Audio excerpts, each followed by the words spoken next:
La princesa Leonora ha muerto. La noticia exacerba la inquietud del pueblo bajo porque sospechan que murió víctima del ataque de un vampiro. Multitudes se desplazan por los cementerios para detectar a los posibles chupasangre. ¿Por qué esta noble fue sospechada de vampirismo? ¿Fue la inspiración del poema Lenor que dio inicio a la literatura vampírica? Al darle sepultura, se le colocó una gruesa losa de cemento. ¿Qué se temía? En el video están todas las respuestas. Quiero pedirte unas cosas. Si te gustó el video, dame like. Si no te suscribiste, suscríbete. Así recibirás aviso de los próximos videos que se irán subiendo.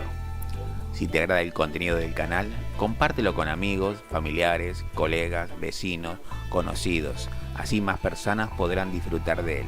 Y, por encima de todo, dejen sus comentarios. Nada me daría más placer. Ahora sí, disfruten del video.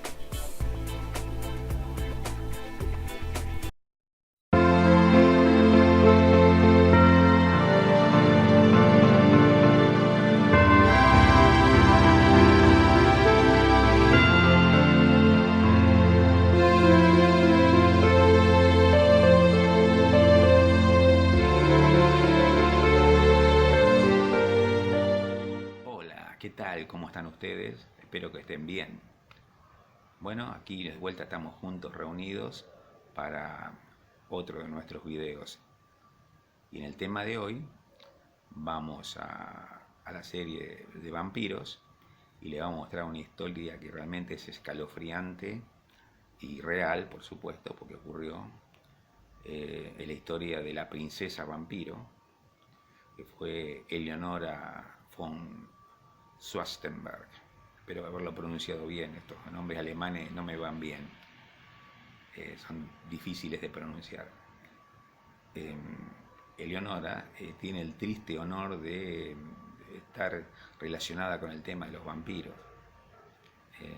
No es que no en toda su vida, digamos, relacionada, sino en la parte final de su vida, que tuvo una enfermedad y su fallecimiento causó cierta inquietud en la población o en el pueblo. Estaba sumergido en las supersticiones de la época. Es una historia interesante en el sentido de que cómo cala hondo este tipo de supersticiones en el pueblo. Y también es interesante ver cómo actuaban en esa época, cuando se encontraban con personas que ellos sospechaban que podía tener algo que ver con el vampirismo. La princesa de Schwarzenberg es una mujer que tenía fama de ser muy culta y muy rica también. Nació en lo que hoy es Checoslovaquia, a finales del siglo XVII, y falleció, creo, hacia 1741. La primera parte de su vida es normal a toda persona de su condición social, pero todo empezó con la muerte del marido, que murió de manera trágica, sin querer, murió en un accidente de casa, sin quererlo, se produjo un accidente y el rey, el Kaiser de esa época, porque era el marido de Eleonora, servía al rey. Sí, fueron a cazar ciervos y bueno, se cruzó en la línea de tiro y recibió un disparo mortal. Y quedó viuda joven, y bueno, pero dueña de una gran fortuna. Años después empezó a tener una enfermedad que la fue consumiendo, que hoy se sabe que era cáncer de útero, cáncer cervical, y se fue consumiendo, comía poco, se demacró, y bueno, la servidumbre, al verla en ese estado, pensaban que había sido víctima de un vampiro, y también después, bueno, sucumbió a esa enfermedad, y la parte, digamos, de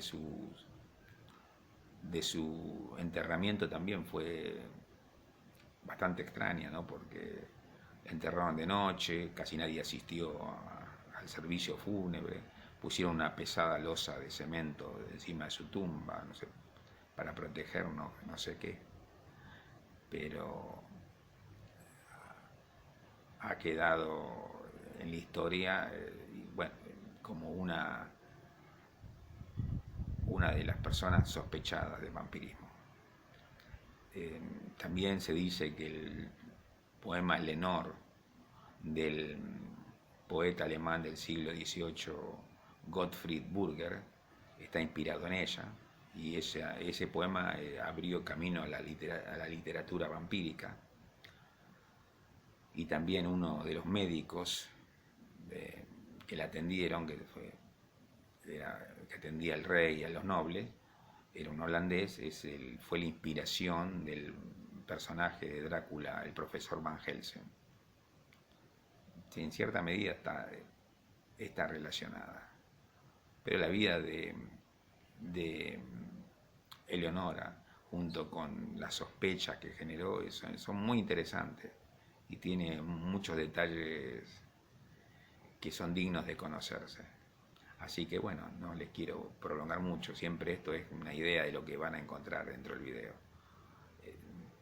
Pónganse cómodos, estén listos y, como siempre digo, por las dudas pónganse en ajo alrededor del cuello, un crucifijo, porque no sabemos si realmente Eleonora fue o no fue un vampiro. Espero que lo disfruten y aprendan un poco más sobre esta temática tan apasionante que son los vampiros.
La princesa Eleonora Isabel Amalia Magdalena de Schwarzenberg, nacida el 20 de junio de 1682 en Melnik y fallecida el 5 de mayo de 1741 en el Palacio Schwarzenberg, Viena, fue una noble de la casa Lobkowicz y por matrimonio princesa de Schwarzenberg.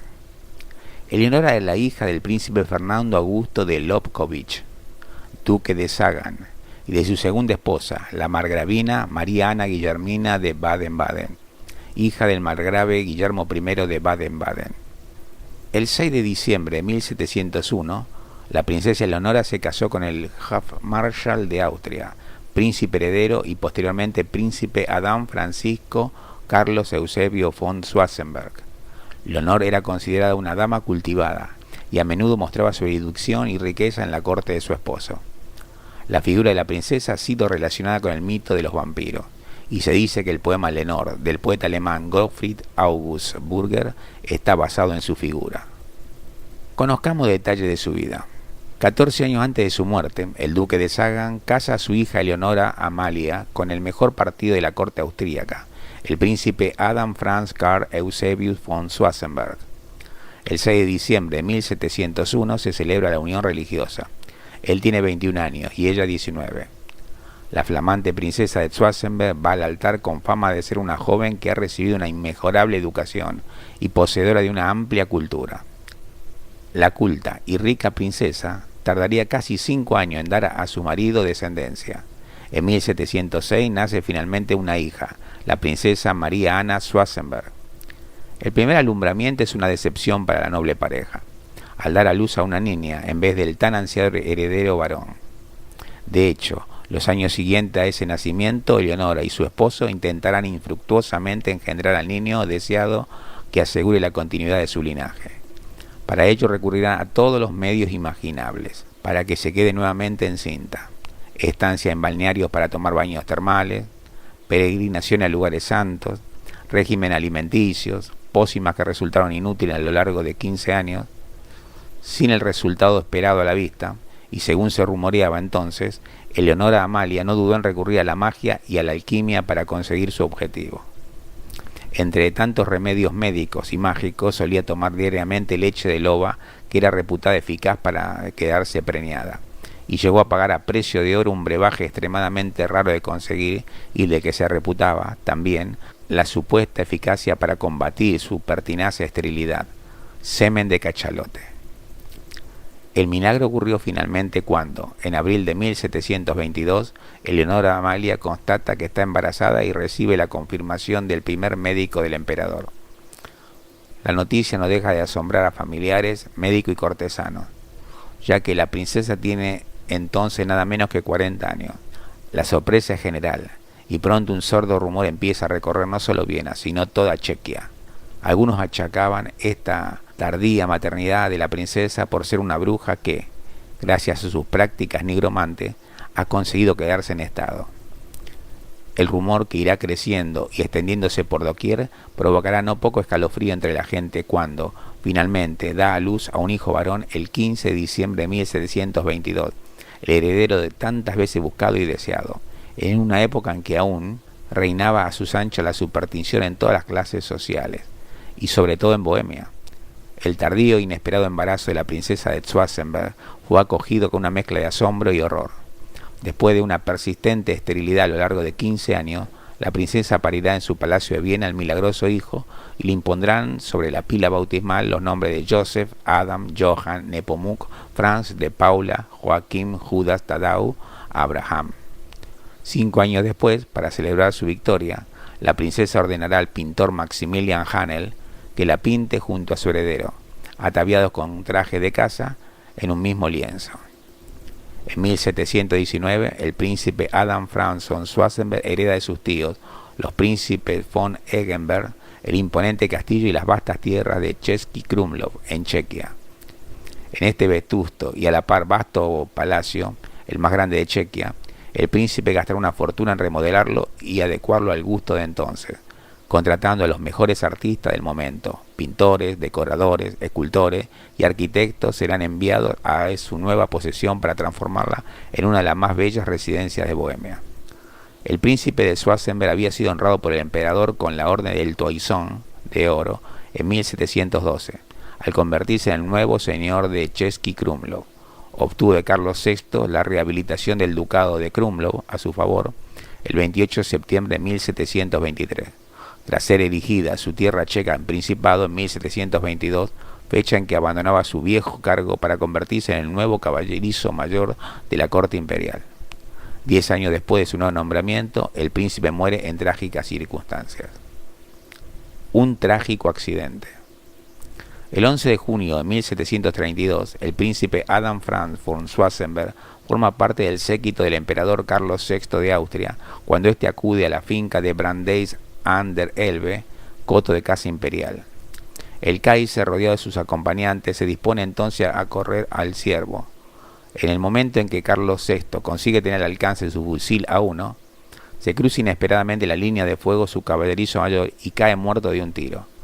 La trágica circunstancia en la que muere Adam Franz von Schwarzenberg empujan al Kaiser, devorado por el remordimiento y la culpabilidad, a conceder a la viuda una pensión anual de 5.000 florines a título de indemnización y a acoger bajo su protección al único hijo de ambos, Joseph, primero Adam, al que condecora excepcionalmente caballero de la Orden del Toisón de Oro con tan solo 10 años de edad. Sola y al frente de una colosal fortuna, Eleonora Amalia asumirá la dirección de los negocios y la administración de los inmensos bienes heredados por su hijo, convertido en el cuarto príncipe de Schwarzenberg y el quinto duque de Krumlov. El patrimonio de los Schwarzenberg, por entonces, no tan solo se componía de extensas fincas y grandes tierras cultivables, con castillos, granjas, villas y pueblos. Explotaban además sus fábricas de cerveza, de vidrio, minas de cobre, plata y hierro, a lo que se añadía la acuicultura, los bosques y los aserraderos, aportándoles pingües negocios. Por lo visto, la princesa viuda fue una mujer de negocios muy hábil que supo dirigir con acierto todas las empresas familiares. La salud comienza a fallarle. Pero en los años siguientes un extraño mal empezará a quejar a la princesa viuda. Su salud sufre un paulatino decaimiento, quejándose de pesadez en el estómago, de dolores intolerables en piernas y brazos, de dificultades respiratorias. Su físico se va demacrando irremediablemente. Los médicos, que no conseguían dar con el diagnóstico exacto de su mal, le iban recetando todo tipo de remedios medicinales tan ineficaces como estrafalarios. A medida que su falta de apetito crecía, que su languidez aumentaba, los médicos pronto dejaron paso a charlatanes y magos con remedios pocos ortodoxos que, entre brebajes supuestamente curativos, rituales mágicos y sesiones de espiritismo, se apoderaron de la princesa viuda. Esta, ya de por sí hipocondríaca, obedecía ciegamente todos los consejos que recibía, al mismo tiempo que caía en el convencimiento de que había sido víctima de un vampiro. Dado los síntomas que padecía: insomnio, adelgazamiento, palidez cadavérica, inapetencia por la comida, estumecimiento de los miembros, ataques de ansiedad, sensación de ahogo continuo, y considerando de que en el castillo se mantenían a varias lobas enjauladas que se pasaban la noche aullando, que se celebraban extrañas sesiones y que la apariencia demacrada de la princesa provocaba pavor entre la domesticidad, pronto se afirmó en las calles que ésta había sido vampirizada y que su muerte era próxima. El miedo, expoliado por las viejas supersticiones centroeuropeas, se apoderó rápidamente de los habitantes de Český Krumlov, llevándoles a los peores excesos y a siniestras investigaciones en los cementerios para dar con el supuesto vampiro responsable de la enfermedad de la princesa de Schwarzenberg. Se desenterraron cadáveres para empalarlos, decapitarlos e incinerarlos en medio de rituales de exorcizamiento, con tal ahínco que las autoridades bohemias se vieron obligadas a alertar a la corte de Viena. Enviado a Český Krumlov, el doctor Franz Forgertov, primer médico de su majestad imperial Carlos VI, visita a la ilustre enferma. La descubre en tal estado que, sin perder más tiempo, ordena su traslado a Viena, donde podrá hacerle un seguimiento y otorgarle un trato más médico. Instalada en su palacio vienés, la princesa viuda no mejorará, pese a las atenciones del médico imperial, y fallecerá el 5 de mayo de 1741. El mismo día, el primer médico del emperador ordenará una autopsia a cargo de otros colegas que, según recientes investigaciones, resultó ser anómala en muchos sentidos. No era habitual en esa época y pareció más un ritual que una autopsia convencional, para diagnosticar el auténtico mal que mató a Eleonora Amalia de Schwarzenberg. Aunque el doctor von Hertog y sus asistentes descubrieron un enorme quiste cancerígeno alojado entre las vísceras y adherido a la columna vertebral del cadáver, auténtico origen de la enfermedad que mató a la paciente, vaciaron el cuerpo inerte de todos sus órganos y de forma expeditiva lo enviaron a Český Krumlov, argumentando que así se respetaba la voluntad de la distinguida finada. Se trataría de un cáncer cervical, cervix uterino, o carcinoma de cuello uterino, un cáncer invasivo muy común entre las mujeres que aparece alrededor de los 45 años de la paciente y del que se diagnostica actualmente 400.000 casos al año. Se caracteriza generalmente por ser asintomático, aunque existen casos en los que se aprecia hemorragia anormal, aumento del flujo vaginal, dolor en el pubis y dispauremia, coitalgia. ¿A qué se debió esa autopsia tan fuera de lo común e inmediata? ¿Por qué trasladaron urgente el cadáver de la princesa de Viena a Český Krumlov? ¿Y por qué el féretro viajó de noche hasta la ciudad meridional de Bohemia? Se cree que tanto el primer médico del Kaiser como sus colegas temieron que el misterioso mal que había aniquilado a la princesa de Schwarzenberg se propagara por toda la capital.